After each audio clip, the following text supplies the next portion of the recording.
Hi friends, कसे आहात सगळे? मी आहे जयश्री आणि महा एक्झाम्स या यूट्यूब चॅनलवर तुमचं पुन्हा एकदा खूप खूप मनापासून स्वागत.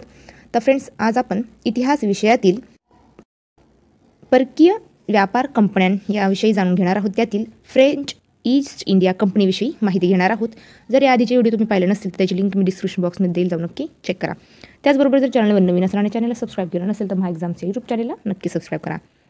चला तर मग परत आपल्या फ्रेंच ईस्ट इंडिया कंपनी ही 1664 मध्ये स्थापन झालेली फ्रेंच कंपनी होती. लुई 14व्यापासून परवानगी मिळाल्यानंतर या कंपनीची स्थापना झाली. याआधीच्या 3 कंपन्या, कंपनी दे मादागास्कर, त्यानंतर कंपनी दोरिएट व कंपनी दे चाइन, या 3 कंपन्यांचे एकत्रीकरण करून या कंपनीची स्थापना झाली.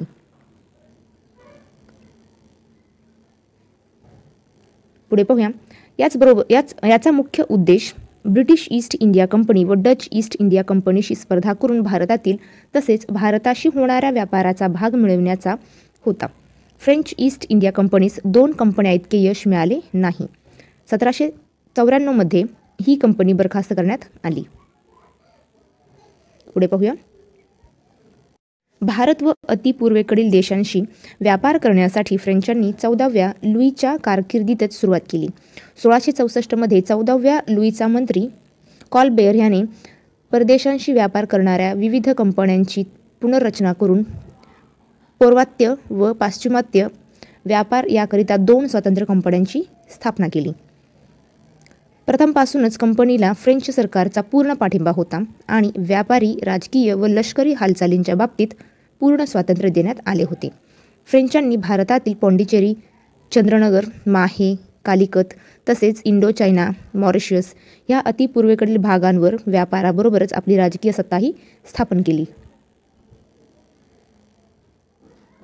पुढे पाहूया. तत्पूर्वी भारतात इंग्रजांबरोबरच्या युद्धात 1760 साली फ्रेंचांचा वॉन्दिवॉश येथे पराभव झाला व त्यांच्याकडे केवळ वर दर्शविलेला प्रदेश राहिलेले. शिवाय जिनेवा परिषदेनंतर फ्रेंच इंडो चायनाचे उत्तर व दक्षिण असे 2 विभाग होऊन उत्तर व्हिएतनाम कम्युनिस्टच्या हाती गेले व फ्रेंचांची अतिपूर्वेकडील प्रदेशातील सत्ता संपली व पुढे भारत स्वतंत्र झाल्यावर काही वर्षांनी फ्रेंचांची भारतातील सत्ताही संपुष्टात आली.